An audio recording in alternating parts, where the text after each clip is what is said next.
going to complement your business, not just be something that you can walk around and say, we're using artificial intelligence, but really something that is impacting your employees in a positive way, impacting your customers in a positive way, impacting your business in a positive way.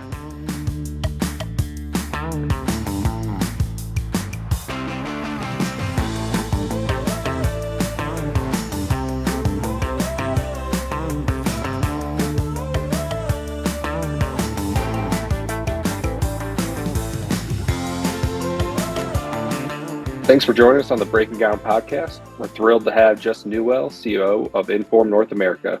Justin, to start, could you give our listeners a brief introduction to yourself and Inform? Thanks, Quentin. And first of all, thanks for having me as part of the Breaking Ground podcast. Certainly happy to be here and love industry-related podcasts related to the industries that we play in. Quick introduction on myself. So from Denver, Colorado originally. You and I were kind of chatting about that before. So diehard Broncos fan. Automotive background. So I was in, running major distribution centers, logistics, supply chain at a very young age. Worked for Porsche Cars North America for about 14 years and a lot of various aspects from supply chain, inventory, vehicle logistics, port operations, et cetera. And so that's kind of my background, a lot of passion for logistics and certainly automotive and the different verticals that touch them. A little bit on Inform. And in the mid-'80s, we got into algorithms, machine learning, a lot of the various different aspects that you're hearing more about today. But we've been doing it since the early 90s, in different verticals and industries like building material logistics, aviation, maritime logistics, inventory and supply chain, finished vehicle logistics, workforce management, some of those others. So, which makes this kind of unique because I think we're learning from a lot of different verticals, and then we can kind of help incorporate some of those experiences back in together. How has your definition of intelligent decision-making evolved over that time? Yeah, that's a good question. So I think, if you look at, agentic AI, if you look at large language models, you look at a lot of the things that are going on today, co-pilots, different technologies, a lot of the technology or the core, what I would call the backbone of those technologies is machine learning. It is algorithms. We had customers as far back as 1990, like Lafarge Holcim, where we were doing dispatch optimization.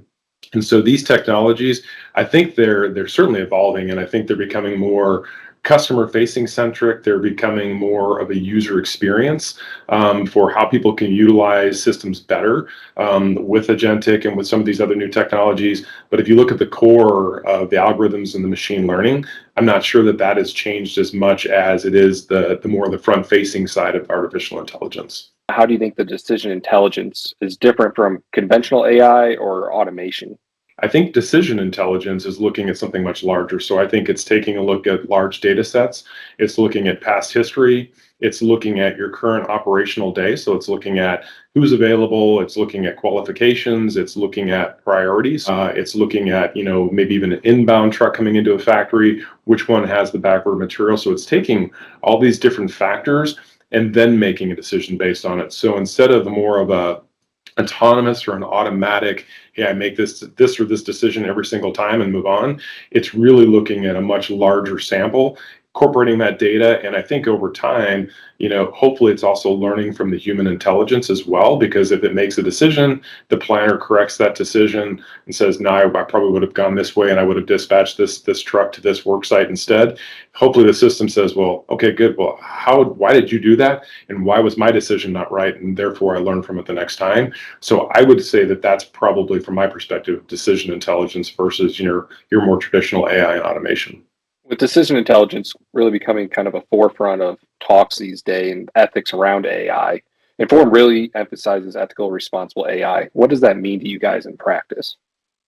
Yeah, that's a good question. And, I think ethical AI, I think the most important thing is someone like Inform, we've actually put our ethical AI guidelines on our website for everybody to see, for our customers to see, for our employees to see, for our partners to see, for the industry to see. And I think you have to take an employee first approach. You need to be transparent about your approach to AI.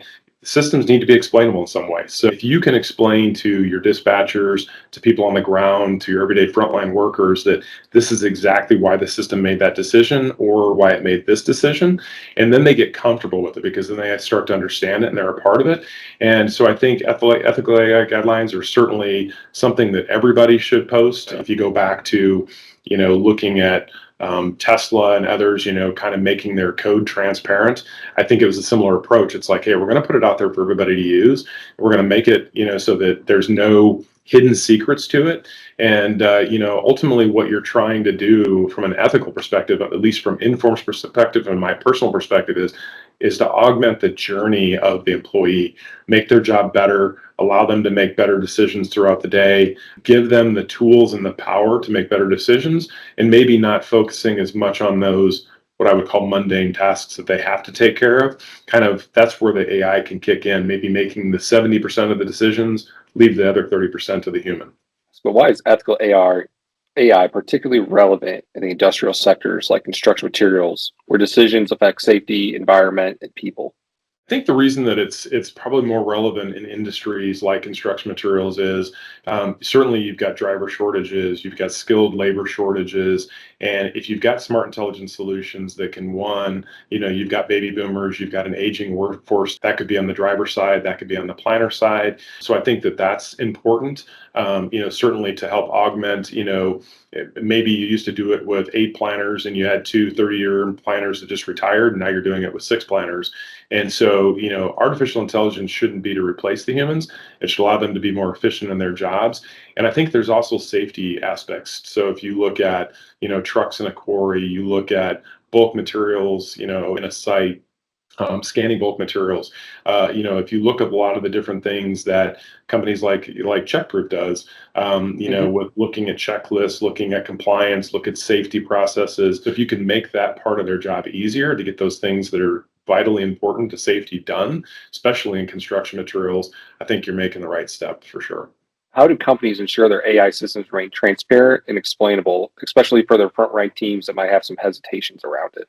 I think really you have to look at, where are the key areas that you could use some type of process efficiency and decision rules. I think if you start with a small number of processes, probably the ones where you're the least profitable were the ones that are so-called those kind of gaps in your operations daily, where you're losing massive efficiency, you're spending a lot of money and wasting time. So I think start small. Get your human workers involved early and understanding what are the processes that we need to fix. And then I think, also involving them in that decision process of now we're going to look at the different types of technologies that can help fix some of these efficiency gaps in certain areas, and let them be a part of that journey, and knowing that they're going to actually help train the models. They're going to be a part of the journey of putting in new technology. And again, it's not about replacing the humans. It's really about making them more efficient in their jobs and more powerful. And it should be a more rewarding experience for them on a daily basis. What do you think are some common misconceptions about AI ethics you encounter in traditional industries? You get articles all the time where the robots are coming. You've got different robotics companies that you see on a regular basis. Boston Scientific, where the robots are doing. But if you truly watch, they're not very smart. The robots aren't very smart. They can do certain tasks. They can lift things. They can do things. They can't make decisions on their own. They've got to be programmed. Maritime, for example, you see ports where straddle carriers, where rail-mounted gantry cranes are being run autonomously, where there are no humans in the yard, where it's very dangerous. And so you've got intelligent, so-called maybe black box systems that are making decisions on which container to pick up, which truck to dispatch, which one's going to take what container to rail or truck loading.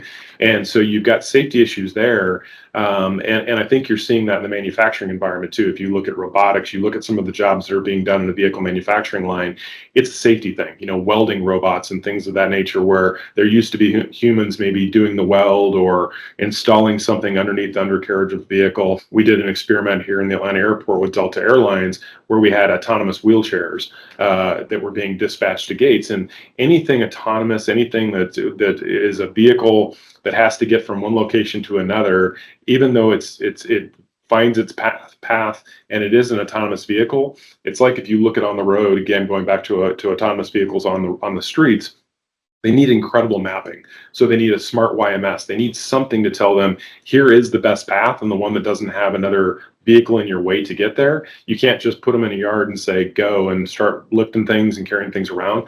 You really have to have something that's intelligent. You've got to map the facility, so there's a lot that goes into it. And again, that's all human oversight. That's human planning. That's human recalculating. That's humans that are helping those robots become more intelligent and do their job better. So again, it's not displacing humans, it's just putting humans into a different role. Absolutely. Where do you see the biggest opportunities for AI to make an impact, especially in the construction materials, aggregates, or heavy industry? I think some of the technologies that I've seen, or well, at least I should say, either heard talked about or focused on augmented reality, for safety inspections, again, checklists, training, compliance. I mean, giving them some type of an augmented experience as they're doing these checklists, being able to file a case incident report, again, going back to some of the solutions that are near and dear to your heart.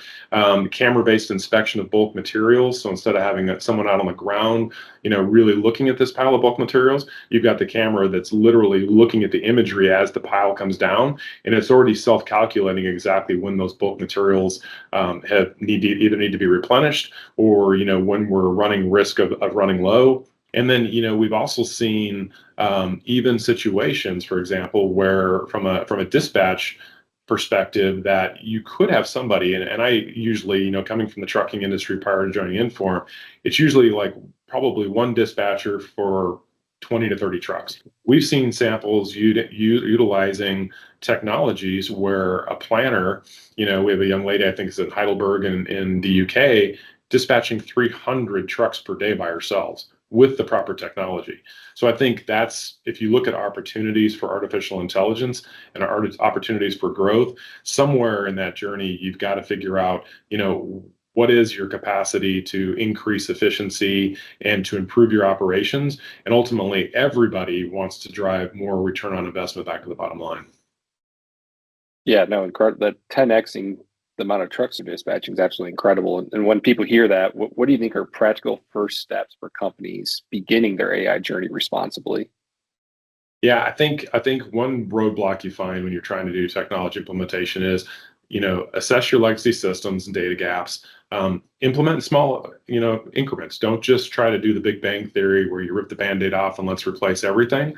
Again, look at, choose somewhere between 5 and 10 operational key drivers that you're underperforming as a company, where you need to fix those and you want to find efficiencies to move forward. And then obviously, if you look at statistics that everybody's seeing, and it could be EY, it could be Deloitte, they're currently saying when you look at artificial intelligence projects, about 1 in 4 are failing currently. And I think that could be everything from a lack of communication within the organization, a lack of goals and strategy, clearly defined goals and strategies up front, a lack of maybe trying, well, not, I shouldn't say lack, but maybe trying to tackle too big or too many processes at one point. So I think you need to kind of break it down into bite-sized bits, and then ultimately, have a starting goal, have an end goal, and have incremental goals along the way, and look to implement technologies that are going to complement your business, not just be something that you can walk around and say, we're using artificial intelligence, but really something that is impacting your employees in a positive way, impacting your customers in a positive way, impacting your business in a positive way. How do you introduce AI as a complement to human experience rather than a replacement? I think how you introduce it as a compliment is, again, I always think of myself as a human. What tasks do I like? What tasks do I feel safer doing? If I was working in a mine, what would be more dangerous? Would it be driving the mining truck? Would it be trying to navigate the mining trucks? And I think what you have to figure out is, how can artificial intelligence and solutions help people with the portions of their jobs that maybe either are more difficult to do because you've got to crunch more data quicker, or you've got to extract things from multiple systems into one.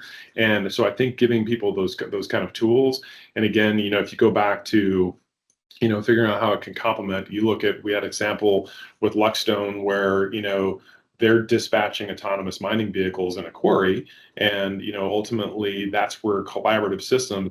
And I think that as technology, future technology providers all come together. If your business, for example, is interacting with customers on a daily basis, and customers, maybe co-pilots are great because co-pilots can help answer some of those customer calls. They can steer them through a little bit, trying to answer some questions. But if you're not dealing with any type of an end customer, you're only B2B, co-pilots probably aren't a smart decision. So I think a business has to really identify is what's their goal, who's the end customer, and what makes the most sense for their employee base long term. One of the other things a lot of companies are facing sustainability and compliance goals. How does Inform ensure technology adoption aligns with those? Yeah, we've as a German company, a European company, sustainability is probably a little bit more of a focus than I would say North America has been. Although I would say we recycle, we do a lot of things in North America now where we're trying to be more sustainable. But I think you also have to define sustainability. If you look at true, environmental sustainability, Inform, we're EcoVadis certified, which means we're doing all the right things internally. We've installed electric charging for cars. We're using electric vehicles in our fleets. We're using auto lights here in our North American office. In Germany, we've got beehives on campus. So we're doing all the right things, environmental sustainability, but sustainability means so much more. It means customer sustainability. So doing the long, right term things for your customers, building that relationship long term, company sustainability. So profitability, growing organically, and then certainly employee sustainability. And that's two things. One, keeping your employees long term and having a long term relationship with your employees. And two, you're not going to be sustainable with your employees if you're improving their work environment, bringing technologies that help them be really effective, bring more visibility to what they can do every day, make them feel empowered in their jobs. That makes them feel good about their position, and that's going to create sustainability as well. How do you balance the human and machine element in decision making, especially in those industries where it's heavily reliant on the human experience? Yeah, I think there's a few things. Training. Again, going back to your ethical AI guidelines. Powering staff to make critical decisions with AI support. And I think ultimately you want your artificial intelligence solutions to gain human intelligence. And one term that we've always kind of coined is hybrid AI. Hybrid AI for us is AI with human domain knowledge, so that planner that's had 30 years of dispatch knowledge, couple that together and you've got hybrid AI. And so ultimately I think you need to the use cases need to be explainable. I'm not saying that everything in every industry can. You are going to have some black box type of decision making, but ultimately decision intelligence needs to be explainable. I think the humans need to understand, if it was a complex decision that was made on the fly, they need to understand, why was that obviously done? And you're trying to get somewhere between 70 and 80% of your daily decisions that can be made more automatically, for the humans, freeing them up to really deal with the ones that are tough to deal with. So, what we've done in certain cases to get the humans to get them to be more believers of what artificial intelligence can do and what systems can do is you sometimes when you're running a POC, you literally take maybe you're not taking a slow period, you're not taking a fast period, you're taking a number of days that I would say are average load days, average planning days, and you're taking 3 or 4 days and you're saying, okay, here's exactly, you've got the dispatch history, you've got exactly how the orders were delivered, exactly how they were planned. Then you run them through the algorithms, you run them through the system and say, here's how the system would have planned it. And typically you're going to find minimum 10% efficiency. And what we've seen even sometimes in these conversations is the human planners be a little shocked at how well the system outperforms some of the more difficult decisions. If you have a system that can take all the data and make decisions quickly and help those planners, those become routine. And so it fixes things very quickly. And you've really emphasized company culture and employee development at Inform itself. Why is that central as AI adoption grows?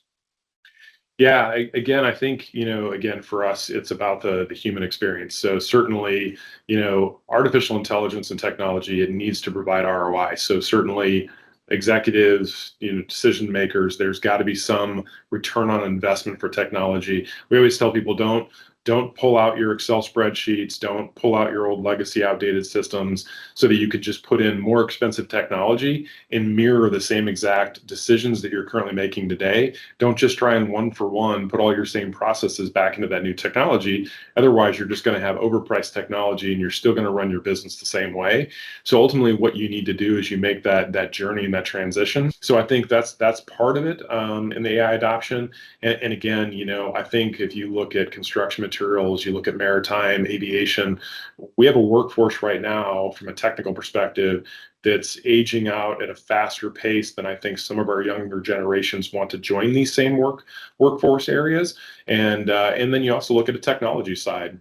If you're going to attract younger people into certain jobs, they love technology. They want to be a part of it. And so I think that's some of the areas that you need to focus on. And we can talk about a little bit there with the aging workforce there and then trying to bring in new people. How can leaders prepare their teams for AI driven workflows while maintaining trust and morale? Yeah, I think it goes back to clear communication with your team, getting people involved. And when I say people involved, certainly management, but certainly inline workers. I can't say how many times we've implemented a project where you have IT leadership, you've got business, maybe business leadership, making decisions saying, well, this is how we do it every day. This is what we're going to do. And then the minute we go live with the frontline team, they're all saying, this isn't how we do our job every day. I mean, it's almost like there was a gap where nobody really consulted the end line frontline worker. And I think you have to get them involved much earlier because what we've seen sometimes is the system operating out of the box is exactly how they would have, the end line users would have appreciated using the system. But because IT people, business people upstream thought, no, no, no, we need to make changes. We need to do some change requests. We need to change some things around. And sometimes we're almost changing things back to the way the system worked basic.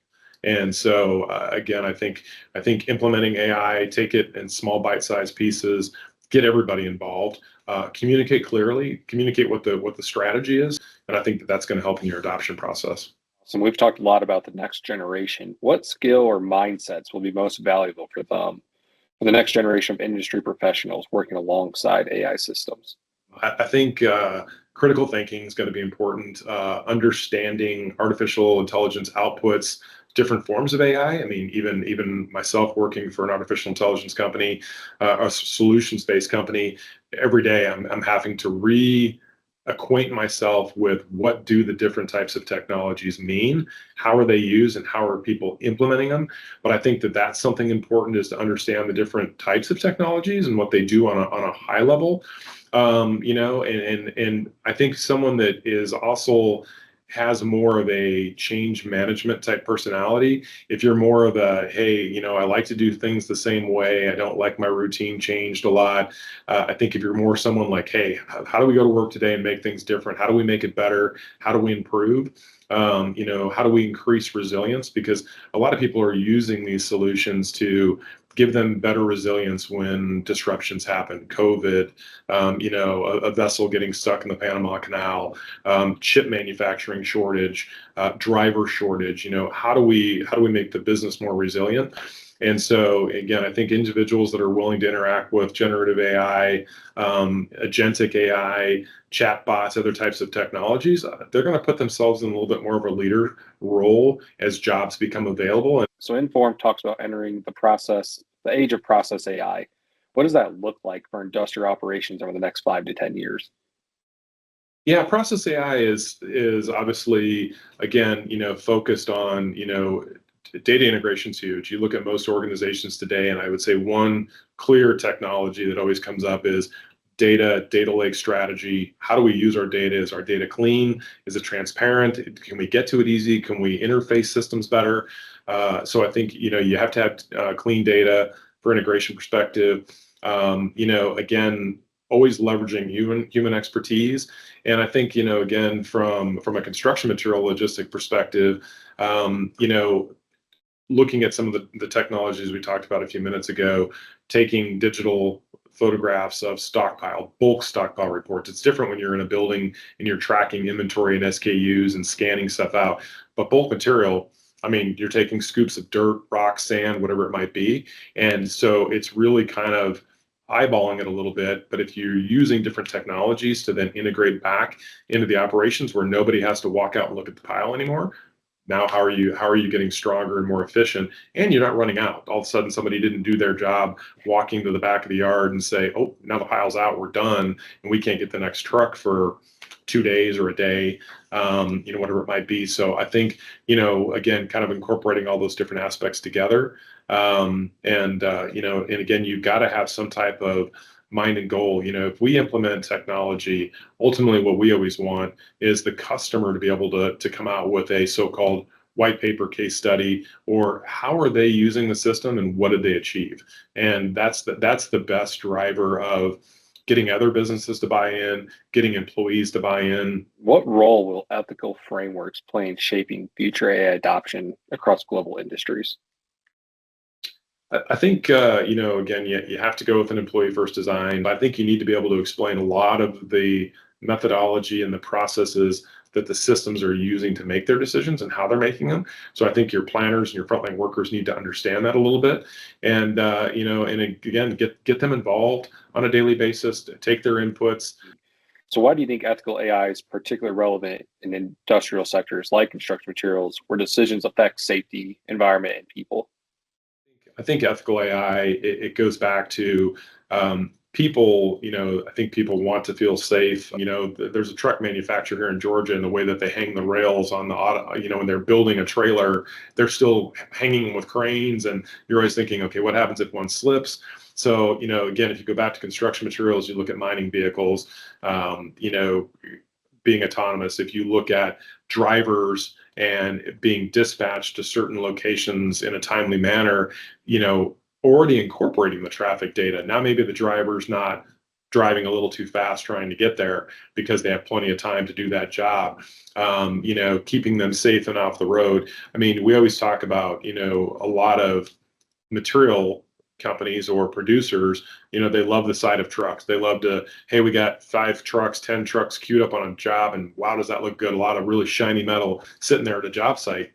One, it's not safe. You've got trucks queued up, sitting in traffic, waiting. Two, you've got drivers that maybe get out of their trucks now, taking a little walk around the truck. Got to, hopefully nobody clips them on the side of the road. So again, trying to optimize the trucks at a site, and only having one truck currently doing a pour, another truck right there behind it where they know it's in a short time window, and maybe the other trucks are still back at the plant cleaning, doing other things, checking maintenance, checking tires, doing walkarounds, doing things that make sense. And so again, if you utilize these type of technologies, you're putting people in position to be doing things that make more sense at the time, instead of sitting there in a truck for 30 minutes waiting to pull onto a site to drop a load. So I think that's kind of how ethical, at least from my perspective, is. It needs to improve the human experience. It's not, again, looking to, let's get rid of these people. Let's start having autonomous trucks deliver loads all the time. I don't think you're ever going to see a construction material or ready mix truck, autonomously going to a site and autonomously dispatching a load. You're not going to see a vehicle hauler going and picking up 9 cars, strapping them down, and then going to the next location and unloading a car on its own. It's just not going to happen. You need a human to do those jobs. Kind of bridging off what you talked about there, too many trucks on a job site, optimizing that fleet. What AI learnings can construction materials industry take from other industries that Inform's worked with?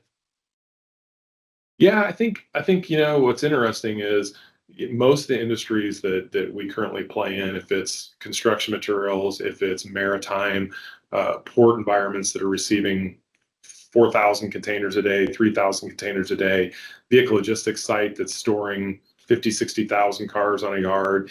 It's a lot of critical movements that have to happen in order to make either trucks depart and leave on time, to utilize labor accordingly, to if you're talking about let's say a production environment like Volkswagen in Chattanooga, 1,600 trucks per day. If those trucks don't come in the right right order. If they all get queued up at the gate and they can't get into the facility, now you've got a back order material maybe that shuts the line down. And I think what we see in airports, for example, is another good one. Currently Inform's turning around 20 to 25,000 flights per day across global airlines, ground handlers, et cetera. And again, it all kind of relates back to how do I make, if everything goes according to plan, the plane gets in on time, departs on time, all the crew that was supposed to show up clocks in on time, they're all there, nobody's sick, the forklifts don't break down, the tugs don't break down, it's just your perfect day, everything goes right. Well, I think it's pretty easy to plan. It's when little fractions of each of those, someone calls out sick, a plane just arrived 20 minutes early, the tug wouldn't start, it broke down, maintenance has got to deal with it. Now you've got to critically make a decision to say, okay, the plane's in 20 minutes early, put it over here at this gate. We need to take a crew that's 4 gates down instead of the crew on the other side of the airport because they're not planning to be there yet. And quickly you're identifying that immediacy, fixing the problem. And I think what we learn in these different industries, if it's maritime logistics, yard management, vehicle logistics, construction material logistics, aviation, workforce management, is, how a lot of these industries are different in some ways, but the human element, the resource element of machines, forklifts, tugs, ULDs, those aren't that different. So it's really comes down to planning, execution, and being more nimble and changing your plans throughout the day. So I know that was a long-winded answer, but ultimately I think the unique ability to take from different industries and share back and forth. And we do that even internally when we have mid-year meetings and things of that nature. Someone who's been in construction material logistics for 30 years knows everything about construction materials, and they're talking to someone in automotive and they're like, wow, I had no idea that's something that could be deployed in our area. So I think you have to think outside the box. Great insight there. And as the old saying goes, don't rebuild the wheel. If it works, let's keep using it. So if you had one message for industry leaders hesitant about AI, what would it be? Yeah, I think right now, first, I think people need to do their research. I mean, I think they need to learn more about artificial intelligence. Again, when you look at someone like myself who is in it every day, not that I'm a programmer, not that I'm technically in the bare bones of our solutions every day, but you have to understand what the benefits are, how the systems are being evolved, what's tomorrow going to look like. So I think people need to do the research. I think they need to learn more about all the various different technologies that are available, go to shows, go to major industry events, be a part of that learning journey. And then I think you're looking to augment, not replace. I mean, you take small steps, as I mentioned, pick somewhere five or less major business areas where we're struggling today, where we're really not effective, we're not efficient, we're losing employees, maybe we don't lack enough of the resource or the skill in that area, and then take kind of meaningful steps, be transparent with your technology. I mean, I know you can't be transparent with your entire employee population around budgets and spend and technology, maybe technology plans from that perspective, but you can be transparent with them about what are the objectives in the future, where do we need to improve our business, how do we need to get better, and how will solutions help us do that, and then ultimately, have targets, because if everybody's got similar targets, either customer performance targets, return on investment targets, safety targets, targeting reduction of critical incidents or safety issues. If everybody's got the same type of targets that all kind of flow down into their overall goals within the organization, people are going to want those technologies because it's helping them achieve their goals. So I think that if that's the way I would look at it, I think that makes the most sense, at least from where I'm coming from. No, awesome. Really appreciate your time, Justin. Great insight into Inform, into AI in the industry, how it's kind of shaped up over the years. We appreciate you guys joining us today, and thanks our listeners for being here. Yeah, thanks again. Really appreciate the opportunity, and look forward to the collaboration in the future. Awesome. Thank you.